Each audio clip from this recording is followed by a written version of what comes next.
The council chamber was massive, built to hold representatives from 100 different alien species. Tay stood with his hands behind his back, watching the meeting with careful eyes. He was the captain of Earth's first deep space fleet, and this was only his third time at the Galactic Council. Humans were still new here, still learning the rules. Next to him, Hana shifted her weight. She was his second in command, smart and quick. Behind them stood Wu, their military advisor, a man who rarely smiled but always had a plan. The council members were arguing about trade routes when the doors burst open. A crystalline alien stumbled in. Her name was Lyran, and Tay had met her once before. She was from a species called the Velnari. They were known as peaceful traders and scholars. They never caused trouble. But now, Lyran was shaking. Her crystalline body, usually so calm and bright, looked dim and cracked. She fell to her knees in the center of the chamber. The entire room went silent. "Please," Lyran said. Her voice broke. "Please, someone help us."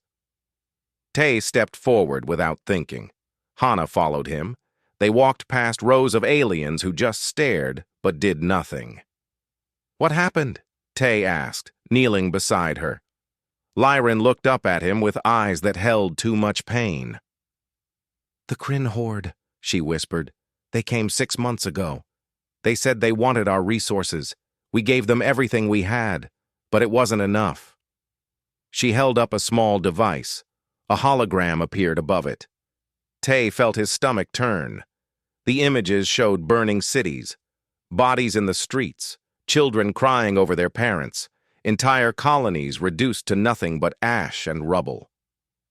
"They're not taking our worlds," Lyran said.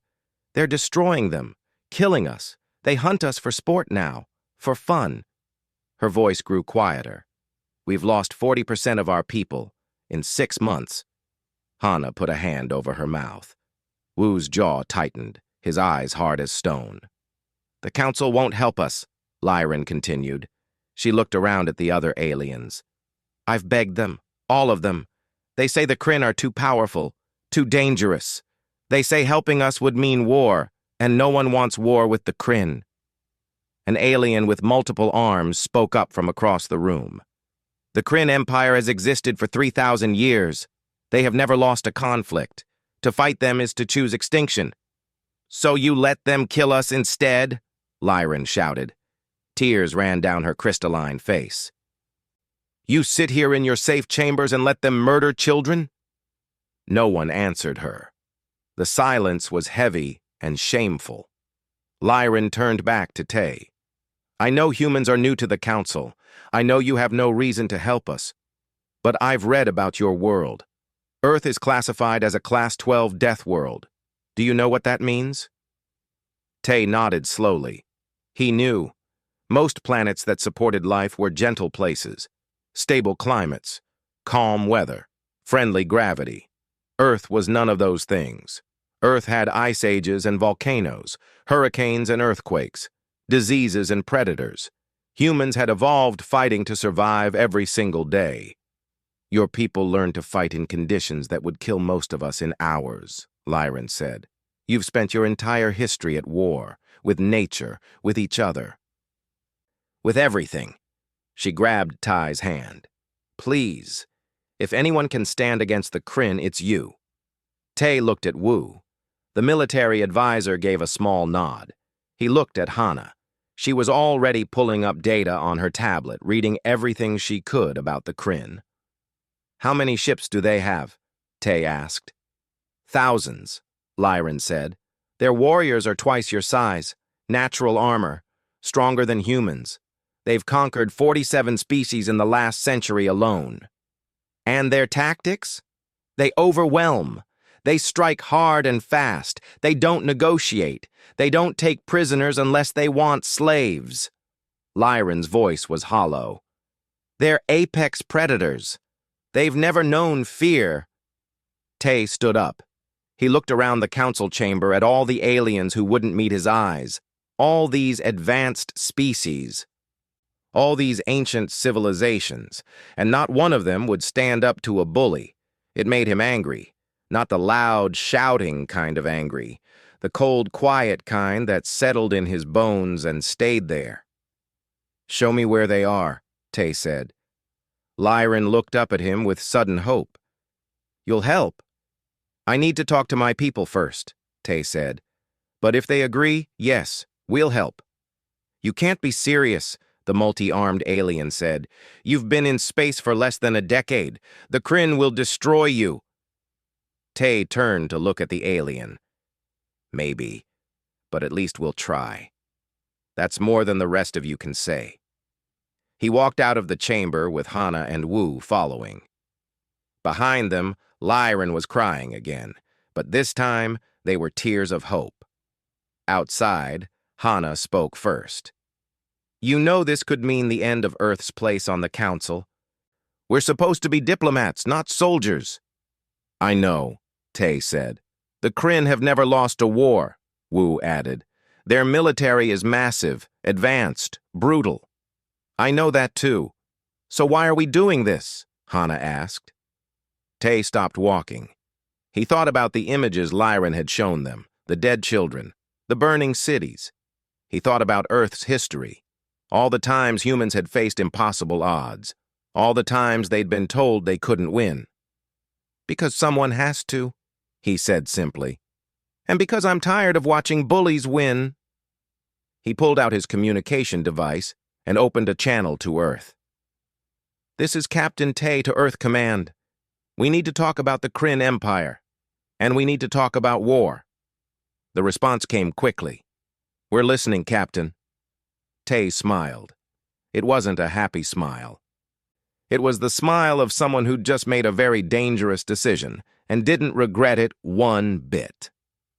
"Good," he said, "because we're about to show the galaxy what happens when you ask Deathworlders for help." Earth's response came within 48 hours. The answer was simple and direct. Yes. Tay stood on the bridge of the Indomitable, watching through the massive windows as ships gathered around them. 43 warships. Not the largest fleet in the galaxy, but every single vessel was built with one purpose: to fight and win. Admiral Sung walked onto the bridge. He was older than Tay, with gray hair and scars on his hands from old battles. He'd commanded ships during Earth's last major conflict, and everyone said he was the best they had. "Impressive, isn't it?" Sung said, looking at the fleet. "It's not enough," Tay replied. "The Kryn have thousands of ships. Numbers don't win wars, Captain. Strategy does, intelligence does, and most importantly, will does." Sung smiled. "The Kryn have ships. We have something better. We have humans who refuse to quit." Down in the briefing room, Yuna was explaining the enemy to a room full of soldiers. She was Earth's best scientist when it came to alien life. She'd spent the last 2 days studying everything the Velnari had given them about the Kryn. "They're reptilian," Yuna said, bringing up a hologram of a Kryn warrior. The creature was massive, easily 8 feet tall, covered in natural armor plates. Its teeth were sharp, its claws deadly. "They're stronger than us, tougher than us. In a straight fight, one Kryn could probably take down 3 humans." "So we don't fight fair," said Yoon. She was a major, in charge of the ground forces. She was short, but had a reputation for being absolutely fearless. "We use tactics, speed, surprise." "Exactly," Yuna agreed. "The Kryn are ambush predators. They rely on fear and overwhelming force. But here's the thing. They've never fought an enemy that fights back smart. Every species they've conquered either surrendered or died quickly. They have no experience with prolonged resistance." Gina, a young engineer with quick hands and a quicker mind, pulled up tactical data. "Their ships are big and powerful, but they're slow. They fight in straight lines like ancient naval battles. No complex maneuvers, no deception." "They've never needed it," Wu said from the back of the room. He'd been studying Kryn battles for days straight. "They win by being bigger and stronger. They don't understand tactics beyond hit it hard until it breaks." That's their weakness, Yoon said, leaning forward. They think like predators hunting prey. They don't think like soldiers fighting soldiers. A young corporal named Hyun raised his hand. But ma'am, they've been doing this for thousands of years. They've conquered dozens of species. They must be doing something right. They've been bullying peaceful species, Yoon corrected. Traders, scholars, people who've never known real war. She looked around the room. We're different. Humans have been at war since we learned to throw rocks. We've fought each other, fought nature, fought everything our death world threw at us. War is in our blood. The room went quiet. It was a heavy truth, but a truth nonetheless. Tae entered the briefing room. We've got our target. The Kryn have a garrison on Velnari Colony 7, about 5,000 warriors. They're using the survivors for target practice. The temperature in the room seemed to drop. Every soldier's face went hard. That's our first strike, Tae continued. We hit them fast and we hit them hard. We show the Kryn that the Velnari aren't alone anymore. What about the Galactic Council? Someone asked. They won't like us starting a war. The Council can file a complaint, Admiral Sung said, entering behind Tai. We're not asking permission. The Velnari asked for help. We're giving it. Over the next week, the fleet prepared. Soldiers trained in mock-ups of Kryn fortifications. Pilots ran simulation after simulation, learning to fight enemies who were bigger and stronger but slower and predictable. Ara was the strike commander, in charge of the first wave. She gathered her team in the hangar bay.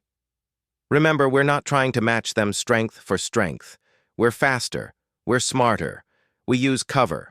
We use fire teams. We make every shot count. Mina, one of the snipers, checked her rifle for the 100th time. What if they charge us? The reports say they like to rush positions. Let them, Ara said. We've been training to fight enemies in our face since basic training. The Kryn think they're scary. Wait until they meet humans with something to protect. In the medical bay, doctors prepared for casualties. They knew this wouldn't be easy. The Kryn were deadly. People would get hurt. People might die. But no one backed down. No one asked to stay behind. Hana found Tae looking out at the stars late one night. Can't sleep? She asked. Thinking, Tae said, about what we're starting here. Having second thoughts? No. Tae's voice was firm. But I'm thinking about what happens after. If we win, we change everything. The galaxy sees humans differently. They'll know we're not just diplomats and traitors. They'll know we're warriors. Is that bad? Tae considered this. Depends on what we do with it. Power without control is just destruction. But power with purpose, that can protect people. Like the Velnari, Hana said. Like anyone who needs it, Tae agreed. The galaxy has bullies. It needs someone willing to stand up to them. The fleet finished its preparations. Every ship was ready. Every soldier was armed. Every pilot knew their mission. Admiral Sung gave the order. All ships, prepare for jump. We're going to Colony 7. The fleet moved as one, jumping into faster-than-light travel. Behind them, the Galactic Council was probably panicking. Ahead of them, the Kryn had no idea what was coming. In the troop bay, Yoon addressed her soldiers one last time. I won't lie to you. This is going to be ugly. The Kryn are tough. They're mean. They've never lost. She paused, looking at each face. But they've never fought humans before. They've never faced an enemy that evolved on a death world. They think they're the scariest thing in the galaxy. She smiled, and it wasn't a nice smile. Let's teach them they're wrong. The soldiers cheered, not loud and wild, but quiet and determined. The sound of people who knew what they were about to do and were ready for it. The fleet dropped out of faster-than-light near Colony 7. The Kryn garrison was visible on the scanners, confident and unprepared. All forces, Admiral Sung said calmly, begin the attack. Show them what Deathworlders can do. The battle for Colony 7 was about to begin, and the galaxy would never be the same. The Kryn garrison on Colony 7 didn't know they were about to die. Warlord Thex sat in his command center, watching his warriors hunt the remaining Velnari through the ruins. It was good sport. The crystalline creatures were fast but fragile. They broke so easily. He'd killed 12 himself this morning. His second officer entered. "Warlord, we're detecting ships approaching the system." "More Velnari running away?" Thex asked, not bothering to look up. "No, sir. Unknown vessels. The signatures don't match any known Velnari ships." That got Thex's attention. He stood and walked to the display. 43 ships were coming in fast. They were smaller than Kryn warships, but moving with purpose. "Galactic Council?" he wondered aloud. "Possibly. Shall we power up the defense grid?" Thex laughed. "Let them come. We've crushed everyone who's ever challenged us. A few council ships won't make a difference." He had no idea how wrong he was. The first indication came when the sky lit up. Era's strike team had launched from orbit, and their ships came in hot and fast. But they didn't land where the Kryn expected. They didn't announce themselves. They didn't give warnings. They just destroyed everything. Orbital strikes hit the anti-air defenses first. Precise, surgical. Within 30 seconds, every gun that could shoot at the sky was slag. The Kryn warriors on the ground looked up in confusion. Then the dropships came. Yoon's transport hit the ground and the doors flew open. "Move! Move! Move!" she shouted, and her soldiers poured out like they'd done it 1,000 times. Because they had. The Kryn warriors nearby roared and charged. They were huge, armored, terrifying. They expected the small creatures to run. Mina took position behind a ruined wall. She watched through her scope as a Kryn warrior charged, all teeth and claws and rage. She waited. Calm. Patient. The creature was 50 meters away, 40, 30, she fired.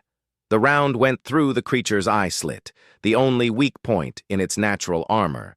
The Kryn fell mid-charge, momentum carrying its body another 10 feet before it crashed. Mina was already targeting the next one. All around the colony, human soldiers were doing the same thing. The Kryn expected hand-to-hand combat.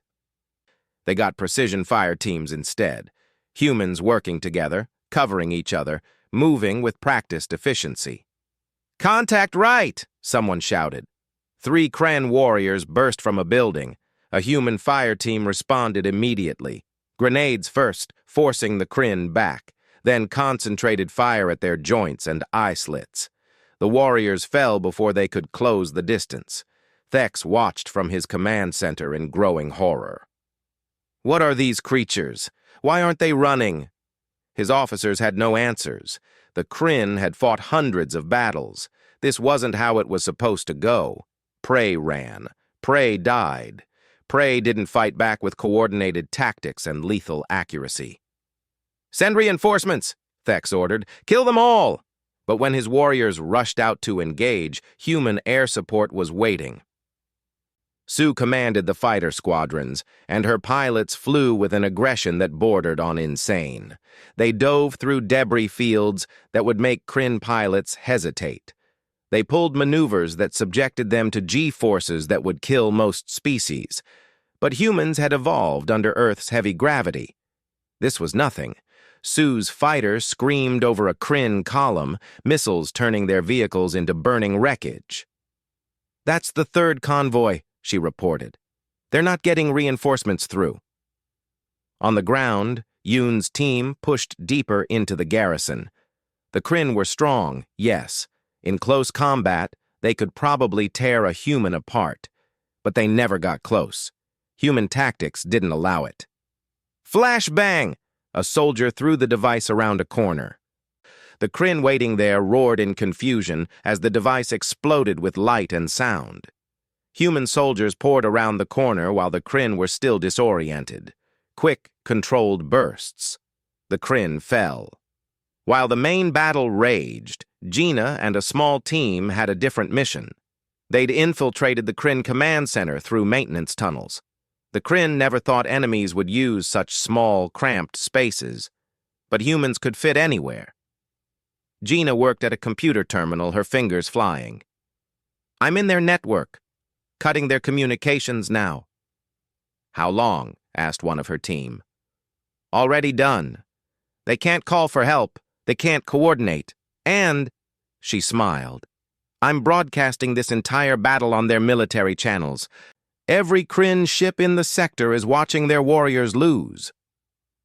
The psychological warfare was deliberate. Humans had learned long ago that winning hearts and minds was as important as winning battles. Make the enemy afraid. Make them doubt. Make them understand that fighting humans meant pain and death. Outside, Hyun's squad encountered a Kryn commander. The creature was bigger than the others, covered in scars, clearly a veteran of many battles. It roared a challenge. Guess he wants to talk, Hyun said. Then he fired a rocket launcher at the commander's feet. The explosion threw the Kryn backward. Before it could recover, 3 soldiers hit it with everything they had. The commander fell. The Kryn warriors nearby hesitated. Their leader was down. These small creatures had killed him in seconds.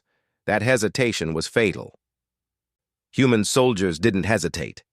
6 hours after the attack began, Colony 7 was secured.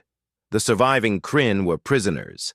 The Velnari survivors emerged from hiding, their eyes wide with disbelief. A young Velnari child approached Yoon. You saved us?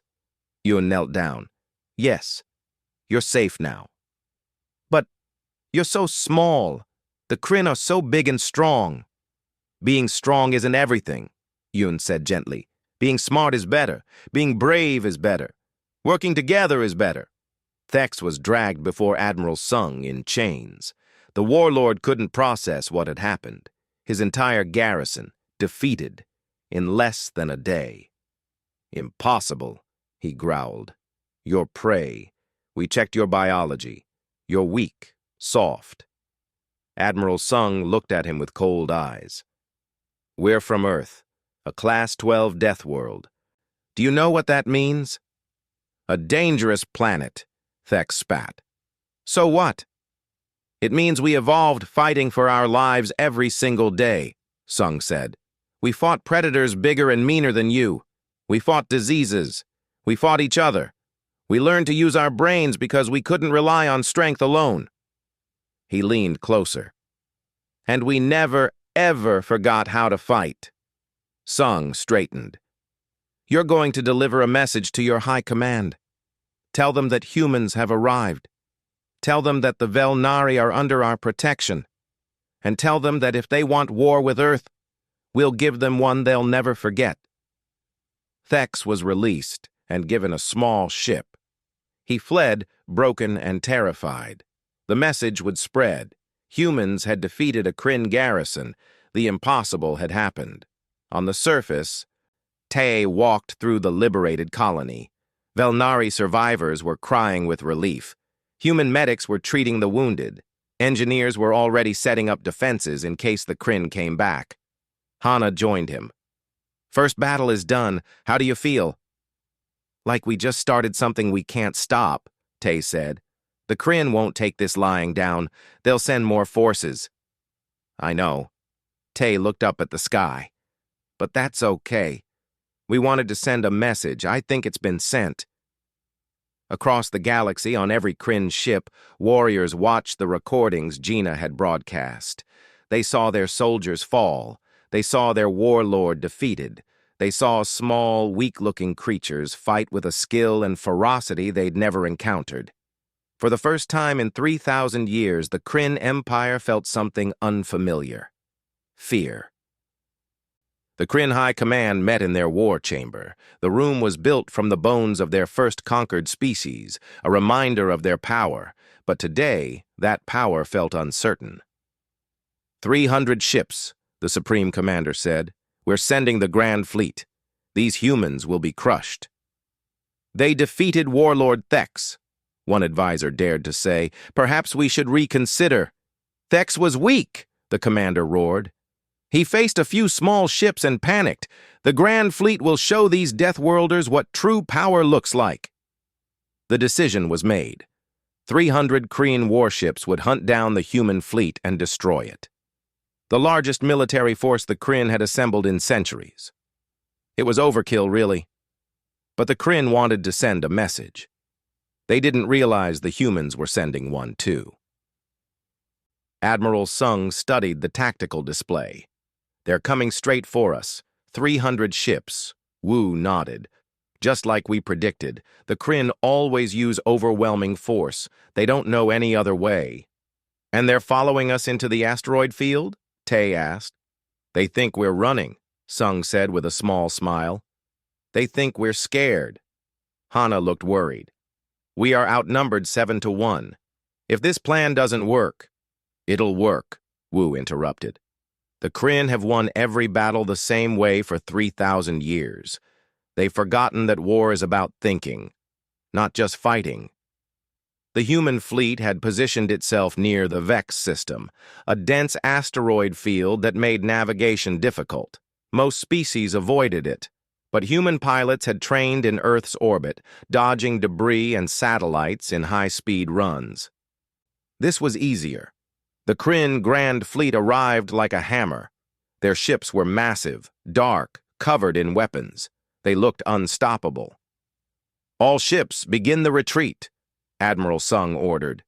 The human fleet turned and fled into the asteroid field. Behind them, the Kryn roared with triumph and gave chase. Finally, the prey was running like it should. They followed the human ships deeper and deeper into the field. The asteroids grew thicker. Navigation became harder. But the Kryn pressed on, certain victory was close. "Now," Wu said quietly. Across the asteroid field, thousands of carefully placed charges detonated. Human engineers had spent weeks seeding the field with explosives, not to destroy ships directly, but to create chaos. Asteroids exploded, debris filled space. The Kryn formations broke apart as captains tried to avoid collisions. Ships crashed into each other. The careful battle lines became a scattered mess. "All ships attack," Admiral Sung commanded. The human fleet stopped running. They turned and struck. The Kryn had expected a traditional battle, lines of ships firing at each other until one side broke. That's how they always fought. That's how everyone fought them. Humans fought differently. Smaller ships darted between asteroids, using the debris as cover. They targeted engines and weapons with surgical precision. They didn't try to destroy Kryn ships outright. They disabled them, turned them into obstacles that blocked their own allies. Day commanded a fighter wing. His squadron dove through debris fields that made sensors scream warnings. They flew in formation so tight that their wings nearly touched. They moved like a school of fish, impossible to track, impossible to predict. "Target the flagship's engine array," Day ordered. His fighters screamed in, dodged defensive fire, and unleashed their missiles.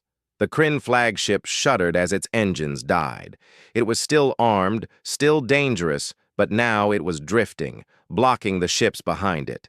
The Kryn tried to reform their lines, but human tactics made it impossible. Every time they grouped up, human ships would hit them from unexpected angles. Every time they tried to chase, the humans would use the asteroids for cover. "They're not fighting like soldiers!" a Kryn captain screamed. "They're fighting like cowards!" But it wasn't cowardice. It was strategy. It was 3,000 years of human warfare distilled into doctrine and training.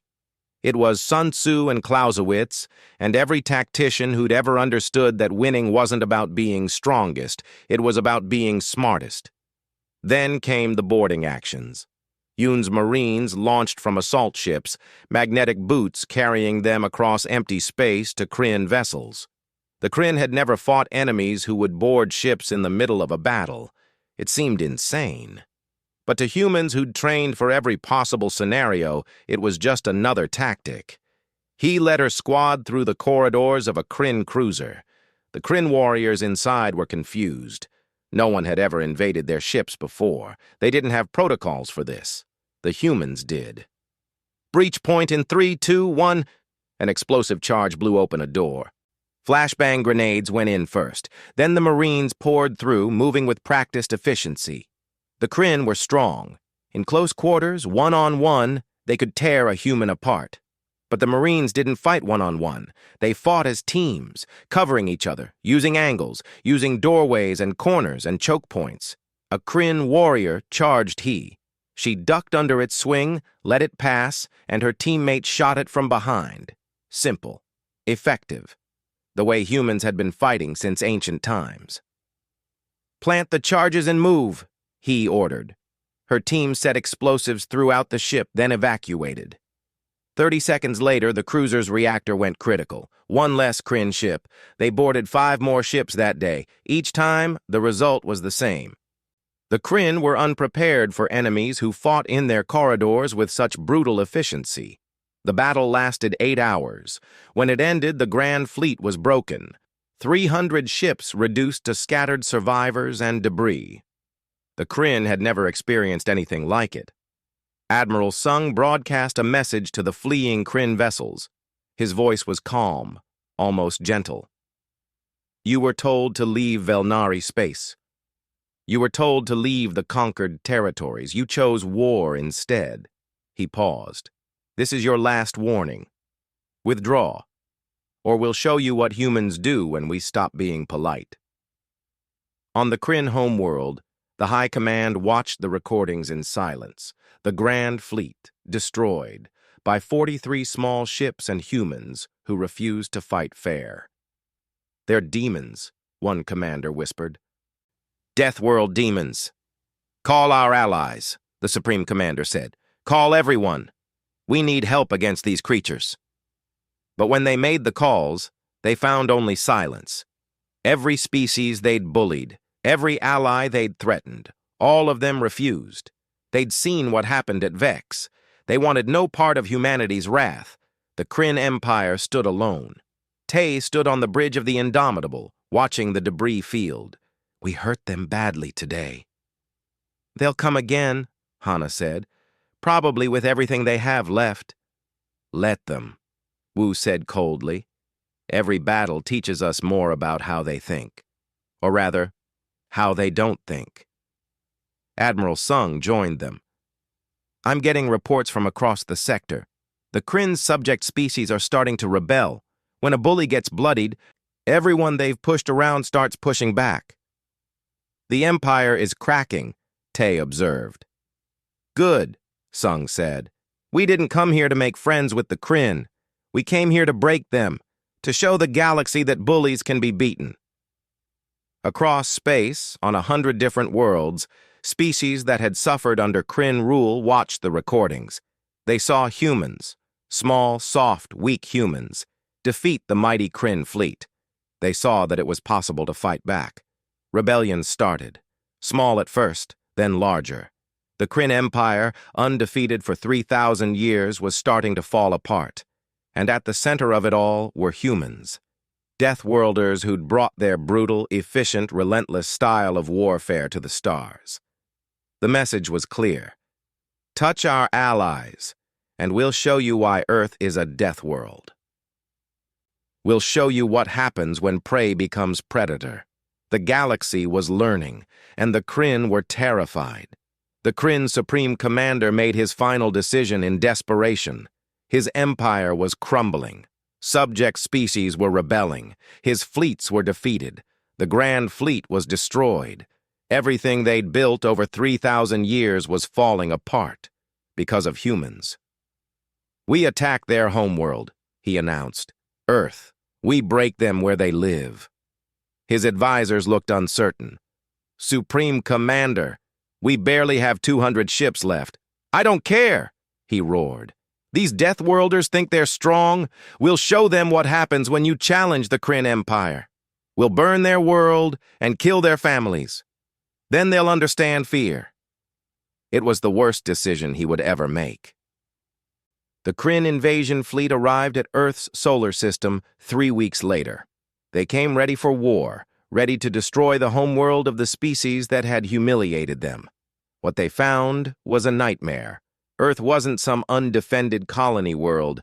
It was the heart of human civilization, and every single human had heard what the Kryn were planning.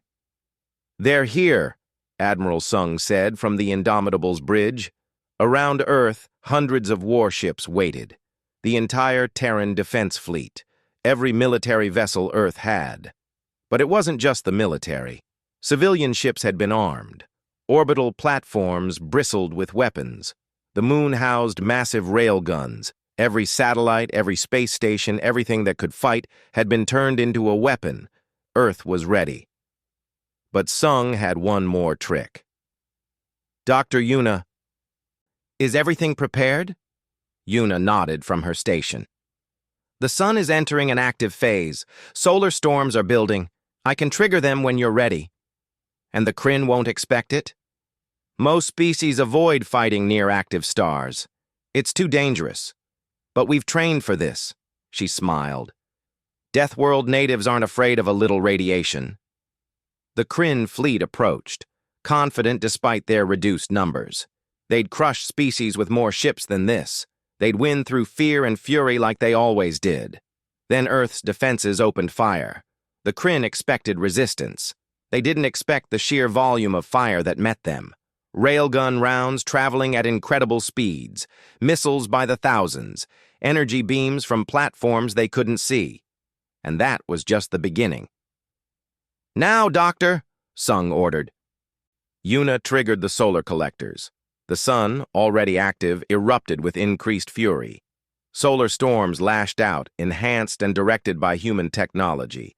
The radiation should have damaged both sides equally. But human ships had been built for this. Earth's magnetic field was strong, its radiation high. Humans had evolved under that radiation.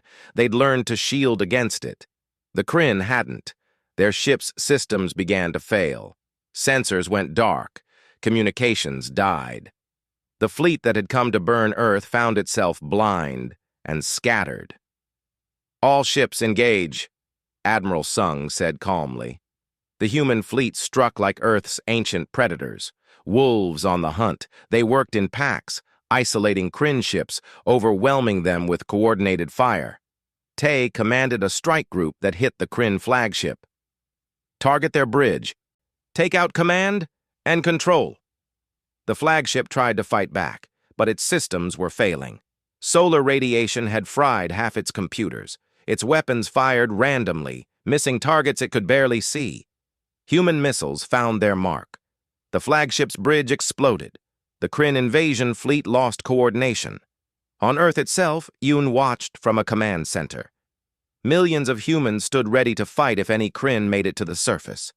Every city had volunteers. Every town had armed citizens. Earth had mobilized its entire population. "They're not getting through," her second said, watching the tactical display. "No," Yoon agreed. "They made the mistake of thinking our homeworld would be easy. They don't understand what Deathworld means." In space, the battle was already over. The Kryn fleet was broken, scattered, dying. Some ships tried to surrender, others tried to flee. A few fought to the last. The Kryn Supreme Commander was aboard one of the fleeing ships. He watched his fleet's destruction with empty eyes. Impossible. They were the Kryn. They were conquerors. They were supposed to be unstoppable. His communication officer spoke quietly. "Sir, we're receiving a transmission from the human flagship." Admiral Sung's face appeared on the screen. He looked tired, but determined. "Supreme Commander, your invasion has failed. Your fleets are destroyed. Your empire is crumbling. But I'm going to offer you something your people never offered anyone else. Mercy." The Supreme Commander said nothing, waiting. "Here are the terms," Sung continued. "Full withdrawal from all occupied territories. Every species you've conquered goes free. War reparations to the Velnari and all victim species. Your military reduced to defensive forces only." "You're dictating terms to us," the commander spat. "Yes, because we won, and because we're better than you." Sung's eyes were hard. "But understand this. We found you. We know where all your worlds are. If you ever hunt innocent species again, if you ever restart your empire of terror, we won't send a fleet. What will you send? Sung smiled, but it wasn't friendly. We'll send humans who are angry, humans who remember, humans who will show you exactly why Earth is classified as a death world, and you'll wish you'd only faced our fleets. The transmission ended. The Supreme Commander sat in silence, then gave the order to withdraw. 6 months later, the galaxy was very different. The Kryn Empire was a shadow of its former self. Its conquered territories were free. Its military was dismantled. The species that had terrorized the galaxy for 3,000 years was reduced to defending its own borders, and it was all because of humans. The Velnari homeworld celebrated with festivals and parades. Lyran stood with Tai on a balcony, watching Velnari children play in streets that had been war zones. Your species frightens the galaxy now, Lyran said softly. Even our allies worry about what you could do. We frighten ourselves sometimes, Tay admitted. Earth made us survivors, made us fighters. We can't change what we are. But you can choose what you fight for, Lyran observed. You could have demanded tribute, taken territory, become the next empire. Hana joined them. My grandmother used to say that humanity's real strength isn't that we survived a death world, it's that we kept our compassion despite it. We know what it's like to suffer, to be hunted. That's why we won't let it happen to others. Down below, human soldiers walked among Velnari citizens. Children from both species played together.